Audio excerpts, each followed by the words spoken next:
गया पेम्फिगस हो गया हम लोग का पेम्फिगस हो गया। अब हम लोग पेम्फिगॉइड पढ़ेंगे। तो पेम्फिगस में क्या हो रहा था, सब एपिडर्मल। अभी इंट्रा एपिडर्मल होगा तो क्या होगा, पेम्फिगॉइड होगा। तो पेम्फिगॉइड पढ़ेंगे तो इसमें देखो सबसे पहले टाइप्स में आ गया इम्यूनो वाला बुलस, मेकेनोबुलस और इनहेरिटेड मादर जो दोनों फालतू। अब इम्यूनोबुलस में आ गया इंट्रा एपिडर्मल में हो गया पेम्फिगस, और सब एपिडर्मल में हो गया पेम्फिगॉइड।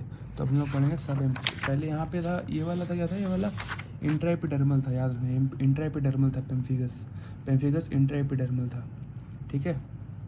इंट्रा एपिडर्मल था पेम्फिगस और सब एपिडर्मल है पेम्फिगॉइड, कंफ्यूजन मत करना।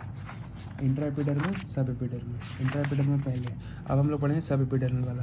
तो इसमें क्या होता है, pathology basically defect in the basal membrane zone, BMZ, ये चुत्ता है। तो BMZ हो गया तो उसमें जो है सब लैमिना डेंसा, फिर लैमिना डेंसा, फिर लैमिना लूसिडा, फिर हेमिडेस्मोसोम्स और केराटिन इंटरमीडिएट फिल्म KIF। तो हेमिडेस्मोसोम्स प्लस KIF को कॉम्प्लेक्स कहते हैं, इसको हेमिडेस्मोसोम्स और केराटिन इंटरमीडिएट फिलामेंट होता है, तो उन दोनों को मिला के कॉम्प्लेक्स बनाते हैं। और फिर हो गया लैमिना लूसिडा, और फिर हो गया लैमिना डेंसा, और फिर हो गया सब लैमिना डेंसा। तो लैमिना डेंसा के नीचे क्या होगा, सब लैमिना डेंसा, और सब लैमिना डेंसा को क्या होगा, बेसमेंट मेम्ब्रेन जोन। तो इसमें क्या क्या क्या क्या खराब होता है, HAD KIF कॉम्प्लेक्स खराब होगा तो BPAC1, और लैमिना लूसिडा खराब होगा तो BPAC2। तो उसके कारण क्या होगा, बुलस पेम्फिगॉइड। BPAC2 खराब होगा तो बुलस पेम्फिगॉइड, कॉर्टिकल सिकैट्रिकल शियल पेम्फिगॉइड, फिर पेम्फिगॉइड जेस्टेशंस, और फिर क्या होगा लीनियर IgA बुलस रिवर्डोसिस। और फिर क्या होगा, लैमिना डेंसा खराब होगा तो लैमिनिन और कोलेजन 4।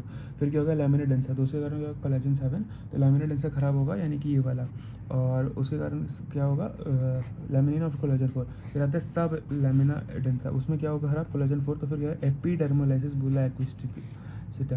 तो अब हम लोग पढ़ेंगे बीपैक में BP हो गया तो फिर बुलस पेम्फिगॉइड, AG हो गया एंटीजन, BPAC2 हो गया तो ट्रांसमेम्ब्रेन प्रोटीन, लैमिनिन हो गया था present in both lamina lucida and densa. फिर कोलेजन 7 हो गया स्ट्रॉन्गेस्ट पोर्शन होता है BMJ। तुम्हें पता है कोलेजन सबसे स्ट्रॉन्गेस्ट एरिया है लैमिना डेंसा जोन, यानी कि सब लैमिना डेंसा यानी बेसल मेम्ब्रेन जोन का। तो वो हो गया कोलेजन 7। फिर BPAC1 हो गया 230 किलो डाल्टन का, BPAC2 हो गया 180 किलो डाल्टन का। ये क्यों इंपॉर्टेंट है, क्योंकि वो जो वो वाला टेस्ट करते हैं इसमें इधर से उधर दौड़ाते हैं तो किलो डाल्टन का वेट से सेपरेशन कर सकते हैं, वो वाला टेस्ट। तो फिर बुलस पेम्फिगॉइड हो गया पार्ट 2। सबसे इंपॉर्टेंट क्या है, यहाँ पे टेंस होता है, यहाँ पे इचिंग होता है, यहाँ पे बुली होता है। बुली हो गया मतलब 1 सेंटीमीटर ज़्यादा फ्लूइड। फिर सब एपिडर्मल है, ये याद रखना, सब एपिडर्मल ब्लिस्टरिंग डिसऑर्डर से ऑटो या बॉन्ड होने, यहाँ पे IgG है, वहाँ भी IgG है, यहाँ भी IgG है। टारगेट प्रोटीन यहाँ पे हेमिडेस्मोसोम्स है, कौन सा है, हेमिडेस्मोसोम्स, याद रखना। वहाँ पे टारगेट एंटीजन क्या कहता है, डेस्मोसिलिन, डेस्मोकोलिन और डेस्मोग्लेन था। सिलिन कोलिन ग्लेन तीनों चुपता है तो डेस्मोसोम्स चुपता है। यहाँ पे क्या चुपता है, हेमिडेस्मोसोम्स। डेस्मोसोम्स नहीं चुपता, यहाँ हेमिडेस्मोसोम्स चुपता है। तो टूम्बस्टोन का उल्टा हो जाएगा यहाँ पे, वो वर्टिकल अटैचमेंट जो है ना हेमिडेस्मोसोम्स वो खराब हो रहा है। तो टारगेट एंटीजन क्या है यहाँ पे, BPAC1 BPAC2। और अच्छा अब आते हैं हम लोग प्रॉपर पे,